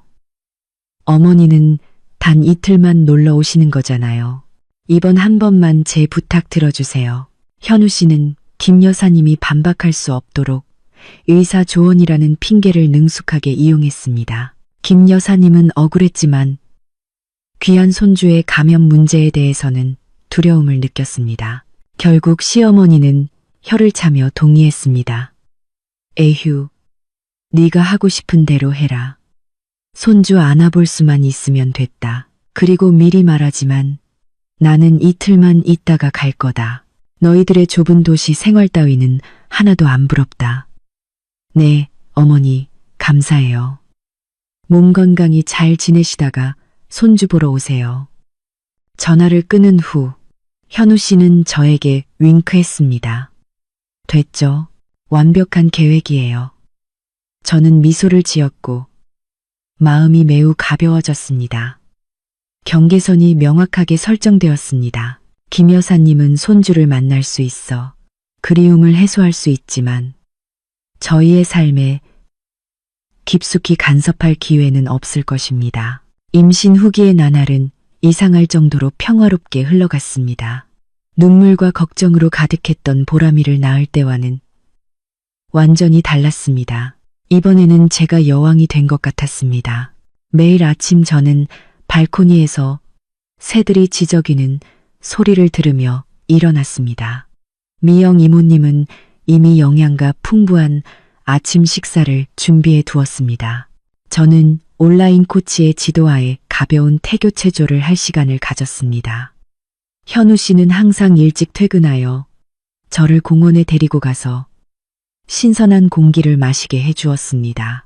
보람이도 남동생을 기다리며 매우 들떠 있었습니다.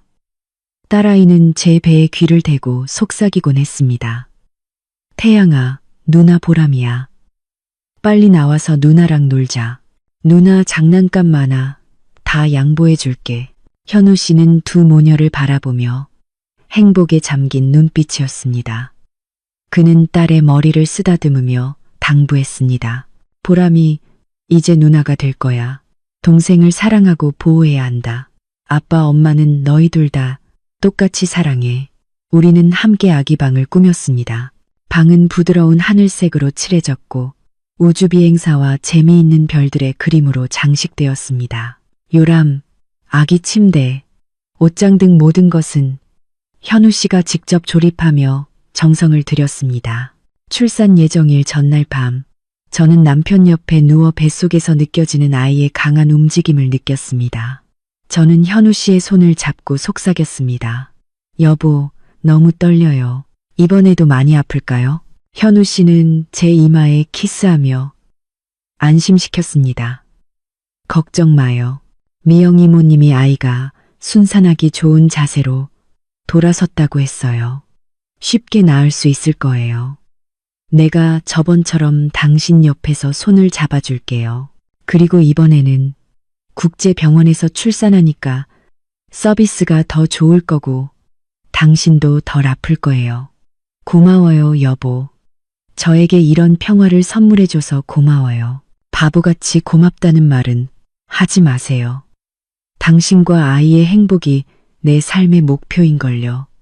우리는 내일이 멋진 날이 될 것이라는 강한 믿음을 가지고 잠에 빠져들었습니다. 낡은 구습을 가진 시어머니의 그림자는 더 이상 없었고 이제 곧 태어날 작은 천사를 위한 사랑과 가장 완벽한 준비만이 있었습니다. 다음 날 이른 아침, 저는 아랫배에 은은한 통증을 느끼기 시작했습니다. 미영 이모님은 확인 후 제가 진통이 시작되었음을 확인해 주었습니다. 지수님, 침착하세요. 자궁문이 ECM밖에 안 열렸어요. 힘을 비축하도록 뭐라도 조금 드시고 병원에 가세요. 아기는 아직 바로 나오려고 하지 않아요. 저는 미영 이모님의 말을 듣고 팥죽 한 그릇을 억지로 다 먹었습니다. 현우 씨는 한 달 전부터 다 챙겨놨음에도 불구하고 출산 가방을 10번째 확인하며 초조해했습니다. 진정해요, 여보. 저는 아직 떨리지도 않는데 당신은 벌써 땀을 흘리고 있어요. 오전 9시에 우리는 병원에 입원했습니다. 국제병원은 호텔처럼 깨끗하고 좋은 냄새가 났습니다. 저는 현우 씨가 옆에서 함께 있을 수 있는 가족 분만실로 안내되었습니다. 진통 과정은 꽤 빠르게 진행되었습니다. 미영 이모님이 이전에 가르쳐준 호흡법과 통증 완화 마사지 덕분에 저는 첫 출산 때보다 통증을 훨씬 잘 조절할 수 있었습니다. 현우 씨는 제 손을 꽉 잡았고 마치 자신이 출산하는 사람인 것처럼 땀을 뻘뻘 흘렸습니다. 힘내요, 여보. 곧 아기 만날 거예요. 심호흡하고 숨 쉬어요. 그리고 그 신성한 순간이 찾아왔습니다. 방 전체의 아기의 우렁찬 울음소리가 울려 퍼졌습니다.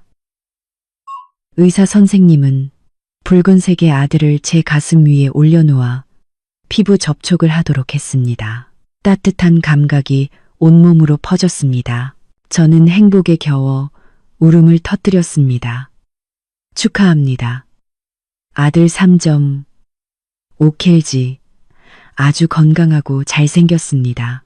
현우 씨는 아들을 보더니 저를 보았고 그의 눈은 빨개졌습니다. 그는 몸을 숙여 제 머리에 키스하며 떨리는 목소리로 말했습니다. 고마워요. 여보, 당신 정말 대단해요. 우리 아들이 아빠를 꼭 닮아 잘생겼네. 저는 약하게 미소 지으며 엄마 젖을 찾으려고 꼼지락거리는 아기를 바라보았습니다. 아기는 크고 까만 눈과 현우 씨를 꼭 닮은 오뚝한 코를 가지고 있었습니다. 이로써 저희 가족은 아들, 딸 모두 갖게 되었고 파란만장했던 임신 여정은 행복한 결말을 맞이했습니다. 방을 정리하고 안정되자마자 현우 씨는 김 여사님에게 전화하여 소식을 알렸습니다. 전화 너머로 저는 시어머니가 기쁨에 소리 지르는 것을 들었습니다. 아이고, 조상님이 도우셨다. 내 귀한 손주가 태어났구나. 몇 킬로그램이니? 네, 아빠를 닮았니? 엄마가 지금 당장 버스 타고 올라갈게. 진정하세요, 어머니. 엄마는 그냥 준비만 하시고 내일 오세요. 지수 씨와 아기가 쉬어야 해요. 조용한 시간이 필요해요. 제가 차를 보내서 모시러 갈게요. 김 여사님이 당장 오겠다고 고집했지만 현우 씨는 단호하게 계획을 고수했습니다. 그는 제가 누구에게도 방해받지 않고 회복하고 아이와 사적인 순간을 즐길 수 있도록 처음 24시간을 온전히 가질 수 있기를 원했습니다. 다음 날 정오, 고급 리무진 버스가 병원 앞에 멈춰 섰습니다. 김 여사님은 평소보다 더 깔끔한 옷차림으로 차에서 내렸고 통이 큰 과일 바구니를 들고 있었습니다. 며느리 가족이나 의사들에게 뽐내려는 것 같았습니다. 현우 씨는 로비에서 어머니를 맞이하여 산후조리실로 안내했습니다. 방으로 들어서자마자 귀한 손주가 요람에 누워있는 것을 본 김 여사님은 회오리 바람처럼 달려갔습니다. 아이고, 우리 금쪽이, 은쪽이 여기 있구나. 어디 보자. 이 코 좀 봐. 이 입술 좀 봐. 아빠랑 똑같네. 역시 우리 김씨 집안의 피는 속일 수가 없어. 시어머니가 아이를 안아 올리려고 손을 뻗자 미영 이모님이 부드럽게 다가와 제지했습니다. 어머님, 안녕하세요. 저는 아기를 돌보는 미영입니다. 아기가 방금 젖을 먹고 자고 있으니. 그리고 어머님, 먼 길 오시느라 먼지 많으실 거예요. 아기에게 접촉하기 전에 손을 씻고 손 소독을 하신 후 위생을 위해 이 위생 가운으로 갈아입어 주시면 좋겠습니다. 김 여사님은 외부인에게 지적을 받자 기분이 상한 듯 멈칫했습니다. 시어머니는 현우 씨를 쳐다보며 도움을 요청하려 했지만 현우 씨는 고개를 끄덕이며 확인해 주었습니다. 맞아요. 엄마, 이건 병원 규정이에요. 미영 이모님 지시에 따라 주세요. 신생아는 면역력이 아주 약해요. 아들마저 같은 말을 하자 김 여사님은 마지못해 손을 씻고 헐렁한 파란색 가운을 입었습니다. 시어머니는 요람 옆 의자에 앉아 손주에게서 눈을 떼지 않았습니다. 아이고, 복스럽네. 이 아이가 누나보다 훨씬 크구나. 내가 뭐랬니? 아들은 달라야 한다고 했지. 저는 침대에 누워 시어머니의 말을 들었지만 그저 쓴웃음을 지었습니다. 시어머니는 여전히 비교하고 차별했습니다. 하지만 이제 그 말들은 저에게 상처를 주지 않았습니다. 저는 부정적인 말들을 한 귀로 흘려보낼 만큼 충분히 강해졌습니다. 시어머니가 손주를 방문하는 이틀 동안 현우 씨의 철저한 감독과 미영 이모님의 능숙함 덕분에 모든 것이 순조롭게 진행되었습니다. 시어머니가 꿀로 혀를 닦아주거나 아기를 강하게 싸매는 등 어떤 민간요법적인 아이디어를 내놓을 때마다 미영 이모님은 과학적인 지식으로 재빨리 개입했고 시어머니는 더 이상 반박하지 못했습니다. 저녁이 되자 현우 씨는 어머니를 호텔로 모셔다 드렸습니다. 시어머니는 손주를 더 보고 싶어서 하룻밤 더 자고 싶다고 떼썼지만 현우 씨의 단호한 태도 앞에 결국 수긍했습니다. 이틀째가 끝났고 현우 씨는 어머니를 시골로 돌아가는 차에 배웅했습니다. 떠나기 전 김 여사님은 현우 씨의 손에 봉투 하나를 쥐어주었습니다. 이건 내가 닭이랑 돼지 팔아서 번 돈이야. 받아서 손주 기저귀랑 분유 사줘. 내가 돌봐주지는 못하니 돈이라도 보태야지. 적다고 무시하지 말고. 현우 씨는 감동하여 어머니의 손을 잡았습니다. 어머니 마음 받아서 잘 쓸게요. 건강하세요. 아이가 크면 꼭 데리고 와서 할아버지 할머니께 인사시킬게요. 차는 김 여사님을 태우고 시골로 출발했습니다. 저는 창문 밖으로 보며 안도의 한숨을 쉬었습니다. 폭풍은 아무런 피해도 입히지 않고 지나갔습니다. 우리는 우리의 사적인 공간과 가족의 건강을 보호하는데 성공했습니다. 그 후의 나날들은 진정한 평화와 행복의 연속이었습니다. 미영 이모님은 저와 아기를 머리끝부터 발끝까지 극진히 돌보아 주었습니다.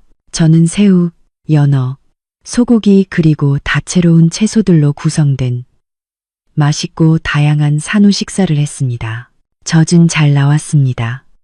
아기는 배불리 먹고 푹 잤으며 체중이 꾸준히 늘었습니다. 미영 이모님의 도움 덕분에 저는 밤에 힘들어하지 않았습니다. 덕분에 저는 건강을 매우 빠르게 회복했고 피부는 생기가 돌았으며 정신은 맑았습니다. 저는 심지어 마스크팩을 하고 영화를 보고 보람이와 놀아줄 시간까지 가졌습니다.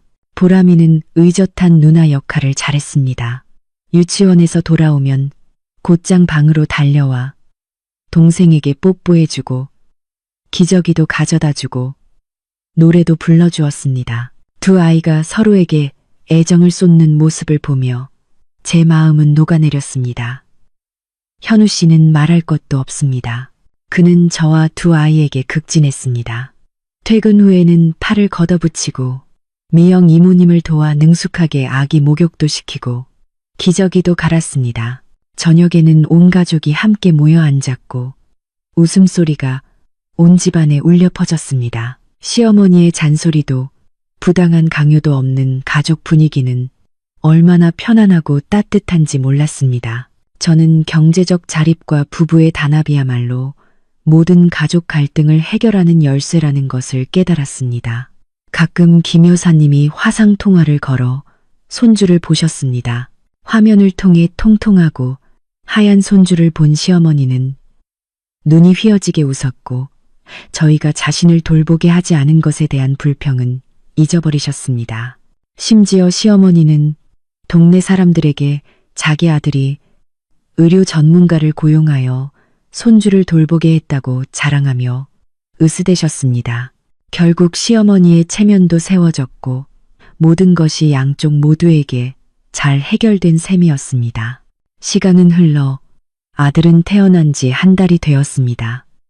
우리 부부는 집에서 가까운 친구들을 초대하여 새 가족을 소개하는 조촐한 돌잔치를 열기로 결정했습니다. 집은 풍선과 생화로 화려하게 장식되었습니다. 감사하게도 잘생긴 아들은 작은 턱시도를 입고 아빠 품에 얌전히 안겨 있었습니다. 보람이는 공주 드레스를 입고 부모님을 도와 손님들을 맞이하기 위해 분주하게 뛰어다녔습니다. 파티에서 현우 씨가 일어나 연설했습니다. 그는 감사와 사랑이 가득한 눈빛으로 저를 바라보았습니다. 오늘 저희 가족의 기쁨을 함께 나누어 주신 모든 분께 감사드립니다. 오늘 저는 특히 저의 멋진 아내에게 특별한 감사를 전하고 싶습니다. 저에게 이 두 작은 천사를 안겨주기 위해 모든 어려움과 고통을 용감하게 이겨내준 당신에게 감사합니다. 그리고 우리 가정을 지키기 위해 항상 단호했던 당신에게 감사합니다. 저는 눈물이 핑 돌았고 남편과 잔을 부딪혔습니다. 지난 4년의 여정을 되돌아보았습니다. 처음 시집와 엄마가 되었을 때의 눈물과 굴욕으로 가득했던 나날부터 오늘에 이르기까지 저는 스스로가 훨씬 더 성장했음을 느꼈습니다. 저는 저 자신을 사랑하는 법을 배웠고 경계를 설정하는 법을 알았으며 가장 중요하게는 남편이 이해하고 동행할 수 있도록 대화하는 법을 배웠습니다. 시어머니와 며느리의 전쟁은 이 사회에서 완전히 끝나지 않을 수도 있지만 저희 가족 안에서는 존중과 올바른 사랑으로 해소되었습니다. 파티가 끝나고 손님들이 돌아갔습니다. 저와 현우 씨는 발코니에 앉아 도시의 야경을 바라보았습니다. 두 아이는 방에서 깊은 잠에 빠져 있었습니다. 여보, 저는 정말 행복해요. 현우 씨는 팔을 제 어깨에 걸치고 저를 품으로 끌어당겼습니다. 나도 그래요. 그리고 나는 이 행복이 영원히 계속될 것이라고 약속할게요. 밤바람이 부드럽게 불어왔고 진한 아카시아 향을 실어 날랐습니다. 저는 눈을 감고 이 완전한 평화의 순간을 만끽했습니다. 풍파는 지나갔고 이제 우리는 돛을 올리고 항해를 시작할 때입니다. 마지막 순간까지 경청해 주신 시청자 여러분께 진심으로 감사드립니다. 다음 영상에서 뵙겠습니다. 감사합니다.